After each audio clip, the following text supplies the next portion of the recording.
Hi കൂട്ടുകാരെ, നമുക്ക് half yearly exam സീരീസിലേക്ക് ഏവർക്കും ഹൃദ്യമായ സ്വാഗതം. നമ്മൾ ഇന്ന് പരിശോധിക്കുന്നത് മലയാളം പരീക്ഷയ്ക്ക് എന്തെല്ലാം കാര്യങ്ങളാണ് വരാൻ സാധ്യതയുള്ളത്. മലയാളം വളരെ എളുപ്പമായിരിക്കും. നമുക്കറിയാവുന്ന ചോദ്യങ്ങൾ തന്നെയാണ് വരിക. ആയതിനാൽ എല്ലാവരും നന്നായിട്ട് പഠിക്കാൻ വേണ്ടി ശ്രദ്ധിക്കണം. ഏതൊക്കെ പാഠഭാഗങ്ങളിൽ നിന്നുള്ള ചോദ്യങ്ങൾ വരാൻ സാധ്യതയുണ്ട് എന്ന് നമുക്ക് ആദ്യമായി പരിശോധിക്കാം. പ്രധാനമായി വരാൻ സാധ്യതയുള്ളത് രസിതം എന്ന യൂണിറ്റ്, മധുരം എന്ന യൂണിറ്റ്, മേളിതം എന്ന യൂണിറ്റ്. ഈ 3 യൂണിറ്റുകളാണ് പ്രധാനമായിട്ട് വരാൻ സാധ്യതയുള്ളത്.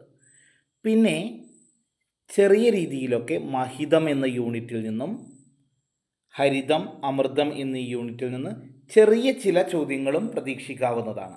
പ്രധാനമായി ഞാൻ നേരത്തെ പറഞ്ഞ രസിതം, മധുരം, മേളിതം ഈ 3 യൂണിറ്റിൽ നിന്നുമുള്ള ചോദ്യങ്ങൾ, ആ പാഠഭാഗങ്ങളെല്ലാം ഓർത്ത് വെക്കണം. നിങ്ങൾ കൃത്യമായിട്ട് പഠിച്ചു വെച്ചാൽ മാത്രമേ പരീക്ഷയ്ക്ക് കൃത്യമായി മാർക്കുകൾ വാങ്ങാൻ കഴിയൂ. ഇനി നമുക്ക് ചോദ്യപേപ്പർ, മുൻ വർഷത്തെ ഏതാനും ചോദ്യപേപ്പറുകളൊന്ന് നമുക്ക് പരിശോധിച്ച് നോക്കാം. പ്രധാനമായിട്ട് വരിക, നിങ്ങൾക്കൊരു പാരഗ്രാഫ് തന്നിട്ട് അത് വായിച്ചിട്ട് അതിൽ നിന്നും ചോദ്യങ്ങൾ ഉണ്ടാകും. അതിൻ്റെ ഉത്തരങ്ങൾ നമ്മൾ കണ്ടെത്തണം. പ്രധാനമായിട്ട് ചിലപ്പോൾ ഒരു കഥാഭാഗമായിരിക്കും തരിക, അതല്ലെങ്കിൽ ഒരു കുറിപ്പ് ഒക്കെ തരാം. കഥാഭാഗം തന്നുകൊണ്ടാണ് മുൻവർഷം 2019-20 ചോദിച്ചിട്ടുള്ള ഒരു ചോദ്യം സാറ് വായിക്കാം. കഥാഭാഗം ശ്രദ്ധയോടെ വായിക്കൂ. പുഴയോരത്തെ തെങ്ങിൻ ചുവട്ടിൽ ഇരിക്കുകയായിരുന്നു ഉണ്ണി. ഓളപ്പരപ്പിലൂടെ ഇഴഞ്ഞു നീങ്ങുന്ന നൗകകൾ, മീനുകളെ വലയ്ക്കകത്താക്കാൻ കാത്തു നിൽക്കുന്ന മീൻപിടുത്തക്കാർ, തീരത്തുനിന്ന് ഇര തേടുന്ന പൊന്മാൻ, വെളുവെളുത്ത കൊറ്റികൾ. നയനമനോഹരമായ കാഴ്ചകൾ കണ്ട് ഉണ്ണിക്ക് ആനന്ദമായി. ഓർക്കാപ്പുറത്താണ് എന്തോ നിറച്ച വലിയ പ്ലാസ്റ്റിക് കവറ് ഓളപ്പരപ്പിലേക്ക് ആരോ വലിച്ചെറിഞ്ഞത്. അതു നിറയെ ഭക്ഷണാവശിഷ്ടങ്ങളായിരുന്നു. ഉണ്ണിക്ക് സങ്കടം തോന്നി. ഒരുപാട് പേരുടെ ആശ്രയമായ ഈ പുഴയിലേക്ക് മാലിന്യങ്ങൾ വലിച്ചെറിഞ്ഞ ഇവർ കണ്ണിൽ ചോരയില്ലാത്തവർ തന്നെ. അമ്മ ജോലി കഴിഞ്ഞ് വീട്ടിൽ എത്താറായിട്ടുണ്ടാകും.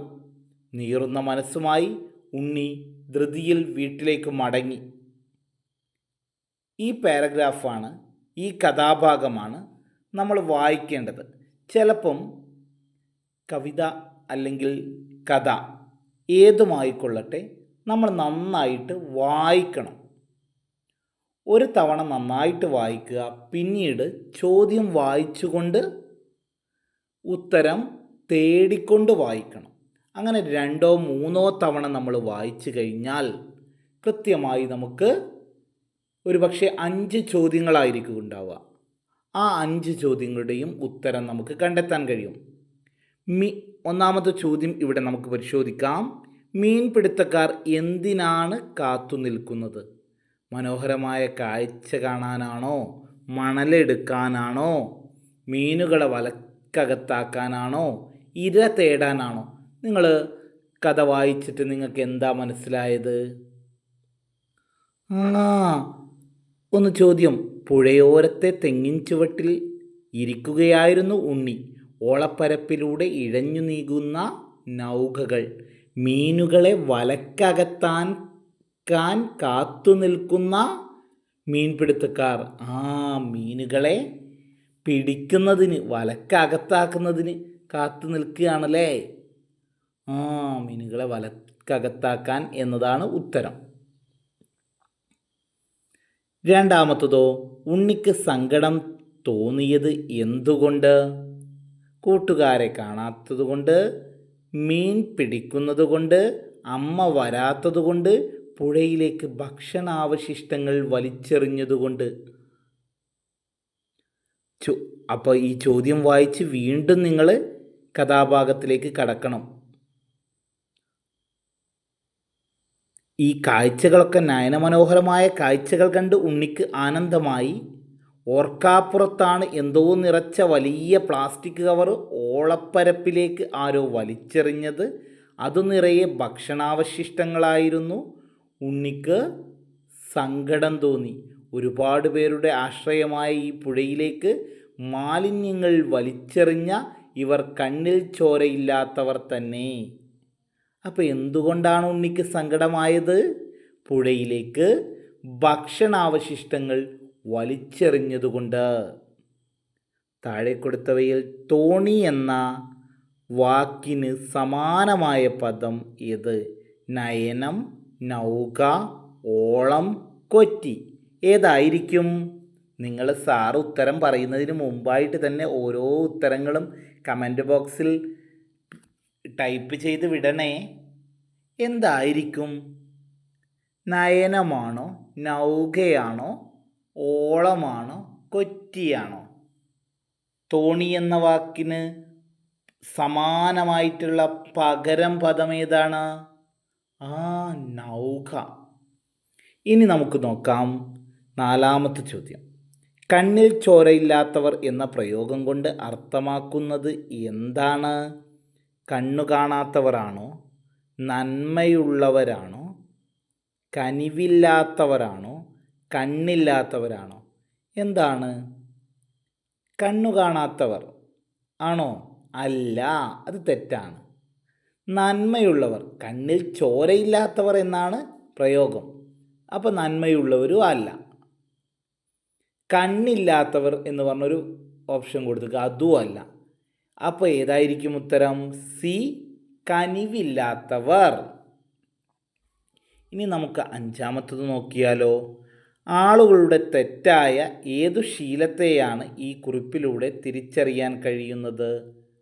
പ്രകൃതി സ്നേഹമാണോ? തെറ്റായതാണേ. പൊതുശുചിത്വമാണോ? പരിസര മലിനീകരണമാണോ? വ്യക്തിശുചിത്വക്കുറവാണോ? ഏതാണ്? ഓപ്ഷൻ സി, പരിസര മലിനീകരണമാണ്. ഓക്കെ, നമുക്ക് ഇനി രണ്ടാമത്തെ ചോദ്യത്തിലേക്ക് കടക്കാം. രണ്ടാമത്തെ പ്രവർത്തനം എന്ന് പറഞ്ഞാൽ തത്സമയ വിവരണം. നാടൻ കളികളുടെ ഓർമ്മപ്പെടുത്തലാണ് ഓരോ ഓണക്കാലവും. വള്ളം കളിയും വടംവലിയുമൊക്കെ ഓണക്കാലത്തെ പ്രധാന വിനോദങ്ങളാണല്ലോ. അത്യന്തം രസകരവും വാശിയേറിയതുമായ വടംവലി മത്സരം ഇതാ തുടങ്ങിക്കഴിഞ്ഞു. ഇരു ടീമുകളും തമ്മിൽ ശക്തമായ വടംവലി നടക്കുകയാണ്. കാണികളുടെ ആവേശം തിരതല്ലുന്നു. ഒരു വടംവലി മത്സരത്തിൻ്റെ തത്സമയ വിവരണത്തിൻ്റെ തുടക്കമാണിത്. ഇതുപോലെ സംഘമായി കളിക്കുന്ന ഏതെങ്കിലും ഒരു കളിയെ തത്സമയ വിവരണം എഴുതുന്ന രീതിയിലേക്ക് എഴുതുക വേണ്ടത്. തത്സമയ വിവരണമാക്കി എഴുതണം. നമുക്കറിയാം, തത്സമയ വിവരണം എഴുതുന്ന സമയത്ത് ഇവിടെ കൊടുത്തത് കണ്ടോ, നമ്മൾ ആ കേൾക്കുന്ന ആളെ, ശ്രോതാക്കളെ നമ്മൾ കൃത്യമായിട്ട്, നമുക്ക് പലപ്പോഴും റേഡിയോയിലൊക്കെ ഫുട്ബോൾ കളി നടക്കുന്ന സമയത്തും ക്രിക്കറ്റ് കളി നടക്കുന്ന സമയത്തുമൊക്കെ തത്സമയ വിവരണം വായിക്കാറുണ്ട്, കേൾപ്പിക്കാറുണ്ട്. അപ്പം കേൾക്കുന്ന ആൾക്ക് ആ ഒരു കളി നടക്കുന്ന അനുഭവം, കളി കാണുന്ന അനുഭവം തോന്നണം. ഇവിടെ നിങ്ങൾ കണ്ടോ, അത്യന്തം രസകരവും വാശിയേറിയതുമായ വടംവലി മത്സരം ഇതാ തുടങ്ങിക്കഴിഞ്ഞു. അത്തരത്തിലുള്ള പ്രയോഗം വേണം. കാണികളെ അല്ലെങ്കിൽ കേൾവിക്കാരനെ ആവേശത്തിലാക്കണം. ഒരു കളി നടക്കുമ്പം തന്നെ തത്സമയ വിവരണം, ഇതാ ഇഞ്ചോടിഞ്ച് പോരാട്ടമാണ് എന്നൊക്കെയുള്ള തരത്തിൽ ആവേശം സൃഷ്ടിക്കണം. ശ്രോതാക്കൾക്ക് ഇമ്പമുള്ളതായിരിക്കണം. ശ്രോതാക്കളെ അതിൻ്റെ വിനോദത്തിൽ, ആഹ്ലാദഭരിതരാക്കുന്ന തരത്തിലായിരിക്കണം. ഇത്തരത്തിലൊക്കെ ആയിക്കഴിഞ്ഞാൽ നിങ്ങളുടെ തത്സമയ വിവരണത്തിന് മുഴുവൻ മാർക്കും എ ഗ്രേഡ് പ്രതീക്ഷിക്കാവുന്നതാണ്. അപ്പോൾ അത്തരത്തിൽ നമ്മുടെ നെഹ്റു ട്രോഫി വള്ളംകളിയുടെ ഭാഗമായിട്ട് നമ്മൾ പാഠപുസ്തകത്തിൽ, നോട്ട് പുസ്തകത്തിലൊക്കെ തയ്യാറാക്കിയ തത്സമയ വിവരണം കൃത്യമായിട്ട് നിങ്ങൾ പഠിച്ചു വെക്കുക. ഉറപ്പായിട്ടും ഏതെങ്കിലും ഒരു കലാപരിപാടിയെക്കുറിച്ച് അല്ലെങ്കിൽ ഒരു കായിക വിനോദത്തെക്കുറിച്ചുള്ള തത്സമയ വിവരണം പരീക്ഷയ്ക്ക് പ്രതീക്ഷിക്കാവുന്നതാണ്. പിന്നെ മറ്റൊരു പ്രവർത്തനമായിട്ട് പരീക്ഷയ്ക്ക് ചോദിക്കാറുണ്ട് പഴഞ്ചൊല്ലുകൾ അല്ലെങ്കിൽ കടങ്കഥകൾ. നിങ്ങൾ ഊണിൻ്റെ മേളവുമായി ബന്ധപ്പെട്ട്, ഭക്ഷണവുമായി ബന്ധപ്പെട്ട് ധാരാളം പഴഞ്ചൊല്ലുകൾ പഠിച്ചിട്ടുണ്ടാകും. ഭക്ഷണവുമായി ബന്ധപ്പെട്ട് നിങ്ങൾക്കറിയാവുന്ന 2 പഴഞ്ചൊല്ലുകൾ എഴുതുക. അത് കൃത്യമായിട്ട് പഴഞ്ചൊല്ലുകൾ എഴുതാൻ വേണ്ടിയിട്ട് ശ്രദ്ധിക്കണം. പഠിച്ച കാര്യങ്ങളാണ്. എന്നിട്ട് നിങ്ങൾ എഴുതിയ പഴഞ്ചൊല്ലുകളിൽ ഏതെങ്കിലും ഒന്നിൻ്റെ ആശയം സ്വന്തം നിരീക്ഷണങ്ങൾ കൂടി ഉൾപ്പെടുത്തി വിശദീകരിച്ചെഴുതുക എന്നുള്ള തരത്തിലുള്ള ചോദ്യങ്ങൾ പലപ്പോഴും പരീക്ഷയ്ക്ക് ഉണ്ടാവാറുണ്ട്. ചൊല്ലുകൾ അല്ലെങ്കിൽ കടങ്കഥകൾ എന്നിവ വിശദീകരിക്കുക എന്നുള്ളത്. അപ്പോൾ നമ്മൾ കൃത്യമായിട്ട് പഴഞ്ചൊല്ലുകളും അതിൻ്റെ വിശദീകരണങ്ങളും നമ്മൾ പഠിച്ചു വെക്കേണ്ടതുണ്ട്. ഭക്ഷണവുമായി ബന്ധപ്പെട്ടുള്ള പഴഞ്ചൊല്ലുകൾ ചോദിക്കാം. അപ്പോൾ നമ്മൾ എന്തൊക്കെയാണ് ശ്രദ്ധിക്കേണ്ടത്? ഇവിടെ ചോദിച്ചത് ഭക്ഷണവുമായി ബന്ധപ്പെട്ട പഴഞ്ചൊല്ലുകളാണ്. ഞാൻ ഏതാനും പഴഞ്ചൊല്ലുകൾ നിങ്ങൾക്ക് പരിചയപ്പെടുത്താം. ഒന്നാമത്, അഴകുള്ള ചക്കയിൽ ചുളയില്ല, വിശപ്പില്ലെങ്കിൽ അശിക്കരുത്, മത്തൻ 10 തിന്നാൽ പിത്തം ചത്തുപോകും, മുക്കിഴങ്ങു വേവാൻ മൂവാണ്ടു വേണം, പുളിച്ച മാമ്പഴം പുളിശ്ശേരിക്കിമ്പം, പാലു തന്നെയായാലും കാലമറിഞ്ഞ് കഴിക്കുക, ചോറുള്ളിടം സ്വർഗം, കൂറുള്ളിടം വൈകുണ്ഠം.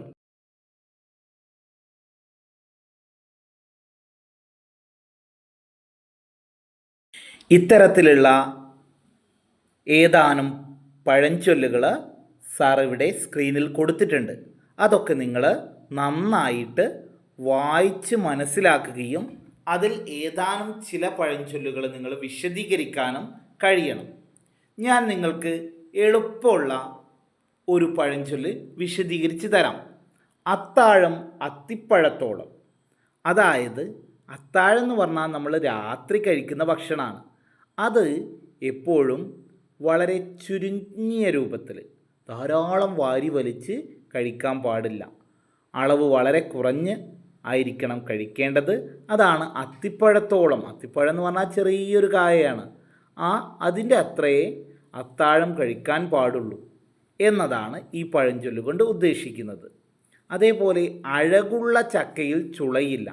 നമ്മൾ പുറമെ കാണുന്ന ഭംഗി പോലെ ആയിരിക്കില്ല ഉള്ളിലുള്ള കാമ്പ് എന്നതാണ് ഉദ്ദേശിക്കുന്നത്. അഴകുള്ള ചക്കയിൽ ചുളയില്ല. അഴകുള്ള എല്ലാത്തിൻ്റെയും ഉള്ളിൽ നമ്മൾ പ്രതീക്ഷിച്ചതുപോലെ ഫലം ഉണ്ടാകണമെന്നില്ല. അതാണ് ആ പഴഞ്ചൊല്ല് കൊണ്ട് ഉദ്ദേശിക്കുന്നത്. ഇത്തരത്തിലുള്ള ഒരുപക്ഷെ ശൈലികൾ വരാം, പഴഞ്ചൊല്ല് വരാം, കടങ്കഥകൾ വരാം. അപ്പം അതൊക്കെ നിങ്ങൾ ഒന്ന് പഠിച്ചു വെക്കുന്നത് നന്നായിരിക്കും. കൃത്യമായിട്ട് ഓർത്ത് പഠിച്ച് കൃത്യമായി പവറായി സെറ്റായിരിക്കണം നമ്മൾ ക്രിസ്തുമസ് പരീക്ഷയ്ക്ക് പോകേണ്ടത്. എന്നാൽ എല്ലാവർക്കും എ ഗ്രേഡ് ഉറപ്പായിട്ടും കിട്ടുമേ. നമുക്കിനി അടുത്തത് നോക്കാം. ഒരു പ്രസംഗം തയ്യാറാക്കുക എന്ന ചോദ്യം പലപ്പോഴും പരീക്ഷയ്ക്ക് വരാറുണ്ട്. ഇവിടെ ചോദിച്ചിട്ടുള്ളത് താഴെ കൊടുത്ത സൂചകങ്ങൾ ഉപയോഗിച്ച് കൃഷിയും കേരളീയ ജീവിതവും എന്ന വിഷയത്തെക്കുറിച്ച് ഒരു ലഘുപ്രസംഗം എഴുതി തയ്യാറാക്കൂ. നമുക്കറിയാം, പത്തായം എന്ന പാഠഭാഗവുമായി ബന്ധപ്പെട്ട് കൃഷിയെക്കുറിച്ച് ധാരാളം നമ്മൾ ചർച്ച ചെയ്തിട്ടുണ്ട്. താളും തകരയും എന്ന പാഠഭാഗവുമായും കൃഷിയുമായി ബന്ധപ്പെട്ട കാര്യങ്ങൾ ചർച്ച ചെയ്തിട്ടുണ്ട്. അപ്പം ഇവിടെ കൊടുത്തിട്ടുള്ള ഹിൻറ്റുകൾ, സൂചകങ്ങൾ: നെൽവയലുകൾ നിറഞ്ഞു നിന്ന പണ്ടത്തെ കേരളം, വയൽ നികത്തി കെട്ടിടങ്ങൾ പണിയൽ, കൃഷിഭൂമി തരിശിടൽ, കൃഷിയോടുള്ള താൽപ്പര്യമില്ലായ്മ, ഭക്ഷ്യവസ്തുക്കൾക്കായി അന്യസംസ്ഥാനങ്ങളെ ആശ്രയിക്കൽ എന്നീ സൂചകങ്ങൾ തന്നിട്ട് നമ്മൾ പ്രസംഗം തയ്യാറാക്കുകയാണ് വേണ്ടത്. പ്രസംഗം തയ്യാറാക്കുമ്പോൾ എന്തെല്ലാം കാര്യങ്ങളാണ് നമ്മൾ ശ്രദ്ധിക്കേണ്ടത്? ഒരു അഭിസംബോധന വേണം. പ്രിയരെ, വേദിയിലും സദസ്സിലും സന്നിഹിതരായ വിശിഷ്ട അതിഥികളെ, ഇന്ന് ഞാൻ ഇവിടെ പറയാൻ പോകുന്ന വിഷയം കൃഷിയും കേരളീയ ജീവിതവും എന്നതിനെ ആസ്പദമാക്കിയാണ്. നമ്മുടെ മുമ്പുണ്ടായിരുന്ന കേരളം, പണ്ടത്തെ കേരളം, നെൽവയലുകൾ തിങ്ങി നിറഞ്ഞിരുന്ന ഒരു നാടായിരുന്നു കേരളം. അത്തരത്തിൽ സൂചകങ്ങൾ ഉൾപ്പെടുത്തിക്കൊണ്ട് നമ്മൾ കൃത്യമായ ഒരു അഭിസംബോധന, സാറ് പറഞ്ഞ അഭിസംബോധന തന്നെ വേണമെന്നൊന്നില്ല, നിങ്ങൾക്ക് നിങ്ങളുടേതായ രീതിയിൽ പ്രസംഗം കേൾക്കുന്ന ശ്രോതാക്കളെ പിടിച്ചിരുത്താൻ പറ്റിയ രീതിയിൽ ഭാഷാ പ്രയോഗങ്ങൾ നടത്താം. ആ രൂപത്തിൽ ഈ സൂചകങ്ങൾ വികസിപ്പിച്ചുകൊണ്ട് ആശയങ്ങൾ കൂടി ഉൾപ്പെടുത്തി അവസാനം ഇതിനൊരു ഒടുക്കം, ഞാൻ പറഞ്ഞ അഭിസംബോധന പോലെ അവസാനം ഇത്രയും കാര്യങ്ങൾ പറഞ്ഞുകൊണ്ട് ഞാൻ എൻ്റെ വാക്കുകൾ ഉപസംഹരിക്കുന്നു. നന്ദി, നമസ്കാരം. തുടക്കവും ഒടുക്കവും അതിന് പ്രത്യേക മാർക്കുണ്ട്. പിന്നീട് നമ്മുടെ ആശയവും. ഈ കാര്യങ്ങൾ പൂർത്തിയാക്കി കഴിഞ്ഞാൽ തുടക്കം, ഒടുക്കം, ആശയങ്ങൾ, ഈ കാര്യങ്ങൾ ഉൾപ്പെടുത്തി കഴിഞ്ഞാൽ മുഴുവൻ ഗ്രേഡും, എ ഗ്രേഡ് നമുക്ക് ഈ പ്രവർത്തനത്തിനും സ്വന്തമാക്കാവുന്നതാണ്. ഇനി നമുക്ക് അഞ്ചാമത്തെ ഒരു പ്രവർത്തനം, നമ്മൾ ഈ ചാനലിൽ ധാരാളം സമയം LSSുമായി ബന്ധപ്പെട്ട് ചർച്ച ചെയ്ത ഒരു ചോദ്യമാണ്. അതുകൊണ്ട് ഞാൻ അതുമായി ബന്ധപ്പെട്ട കൂടുതൽ വിവരങ്ങളിലേക്ക് പോകുന്നില്ല. ആസ്വാദനക്കുറിപ്പ് ഉറപ്പായിട്ടും പരീക്ഷയ്ക്ക് പ്രതീക്ഷിക്കാവുന്നതാണ്. ആസ്വാദനക്കുറിപ്പ് ഒരു കവിത തന്നിട്ടുണ്ടാകും, അതല്ലെങ്കിൽ ഒരു കഥാഭാഗം തന്നിട്ടുണ്ടാകും. കവിത അല്ലെങ്കിൽ കഥാഭാഗം വായിച്ച് നമ്മൾ ആദ്യം ഉൾപ്പെടുത്തേണ്ടത് കവി പരിചയമാണ്. കവി പരിചയം കഴിഞ്ഞാൽ, അല്ലെങ്കിൽ കഥാകൃത്താണെങ്കിൽ കഥാകൃത്തിനെ കുറിച്ചുള്ള കാര്യമാണ് ആദ്യ സെൻറ്റൻസ് വേണ്ടത്. അത് കഴിഞ്ഞാൽ കവിതയെക്കുറിച്ചുള്ള ആശയം, കഥയുടെ സാരാംശം, ഈ കാര്യങ്ങളാണ് കഥയായാലും കവിതയായാലും ആസ്വാദനക്കുറിപ്പിൽ വേണ്ടത്. അത് കഴിഞ്ഞാൽ ഇഷ്ടപ്പെട്ട വരികൾ, കഥ, സന്ദർഭം, പ്രയോഗം എന്നിവ ഉൾപ്പെടുത്തണം. ഇത് കഴിഞ്ഞാൽ നിങ്ങൾ സ്വന്തം അഭിപ്രായം, ഇതിനെക്കുറിച്ച്, ആസ്വാദനക്കുറിപ്പിനെക്കുറിച്ച് വിശദമായ കാര്യങ്ങൾ നമ്മുടെ ചാനലിലെ മുൻ വീഡിയോയിൽ പരാമർശിക്കുന്നുണ്ട്. കാണാത്തവർ നിർബന്ധമായും ആ വീഡിയോ കണ്ടാൽ മാത്രമേ ആസ്വാദനക്കുറിപ്പിലെ മുഴുവൻ മാർക്കും നിങ്ങൾക്ക് സ്കോർ ചെയ്ത് എ ഗ്രേഡ് കരസ്ഥമാക്കാൻ കഴിയുകയുള്ളൂ എന്ന കാര്യം ഓർമ്മപ്പെടുത്തുന്നു. പിന്നീട് നമുക്കറിയാം, ആര് പഠിപ്പിക്കും എന്ന പാഠഭാഗം. ബീർബലിനെയും അക്ബർ ചക്രവർത്തിയെയും നിങ്ങൾ ഓർക്കുന്നുണ്ടല്ലോ. വിളംബരം തയ്യാറാക്കുക. ഏതെങ്കിലും ഒരു പരിപാടി, നിങ്ങളുടെ സ്കൂളിൽ നടക്കുന്ന ഏതെങ്കിലും ഒരു പരിപാടിയെക്കുറിച്ച് ഒരു വിളംബരം തയ്യാറാക്കുക. നമുക്കറിയാം, ഡും ഡും ഡും ഡും എന്ന് കൊട്ടിക്കൊണ്ടുള്ള വിളംബരം നിങ്ങൾ ഓർക്കുന്നുണ്ടാകും. മാന്യമഹാജനങ്ങളെ, ഇന്ന രാജാവ് അറിയിക്കുന്നത് എന്നൊക്കെയുള്ള തരത്തിൽ നിങ്ങൾ എഴുതിയതാണ് വിളംബരം. നമുക്ക് ഇവിടെ ചോദിച്ചിട്ടുള്ളത്, ആയിക്കര LP സ്കൂളിൽ നാടൻ ഭക്ഷ്യ പ്രദർശനമേള നടക്കുന്നുണ്ട്. ലോക ഭക്ഷ്യദിനത്തോടനുബന്ധിച്ച് ആയിക്കര LP സ്കൂളിൽ നടത്തിയ നാടൻ ഭക്ഷ്യ പ്രദർശനമേളയുടെ പോസ്റ്റർ കണ്ടല്ലോ. ഈ പ്രദർശനം അവർ നാട്ടുകാരെ അറിയിച്ചത് ഒരു വിളംബരത്തിലൂടെയായിരുന്നു. എങ്ങനെയായിരിക്കും ആ വിളംബരം എഴുതുക?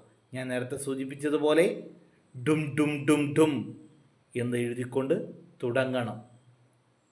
എന്തൊക്കെയാണ് പോസ്റ്ററിൽ പറഞ്ഞ കാര്യങ്ങൾ? ആ കാര്യങ്ങൾ എടുത്തെഴുതുക. എന്നിട്ട് ഏവരെയും ഐക്കര LP സ്കൂൾ നാടൻ ഭക്ഷ്യ പ്രദർശനമേളയിലേക്ക് ഏവരെയും ഹൃദ്യമായി സ്വാഗതം ചെയ്യുന്നു എന്നുള്ള രൂപത്തിൽ കൃത്യമായി ഒരു വിളംബരം അവതരിപ്പിക്കുക. വിളംബരം നിങ്ങൾ എഴുതി തയ്യാറാക്കുക. അതിനും A ഗ്രേഡ് കിട്ടുന്നതാണ്. പ്രധാനമായി ഇത്രയും കാര്യങ്ങൾ നിങ്ങൾ മലയാളത്തിൽ പരീക്ഷയ്ക്ക് നോക്കിപ്പോയി കഴിഞ്ഞാൽ തന്നെ ഉറപ്പായിട്ടും നിങ്ങൾക്ക് ഏവർക്കും A ഗ്രേഡ് കിട്ടുമെന്നത് ഉറപ്പാണ്. ഏവർക്കും വിജയാശംസകൾ നേർന്നുകൊണ്ട് ബൈ ബൈ.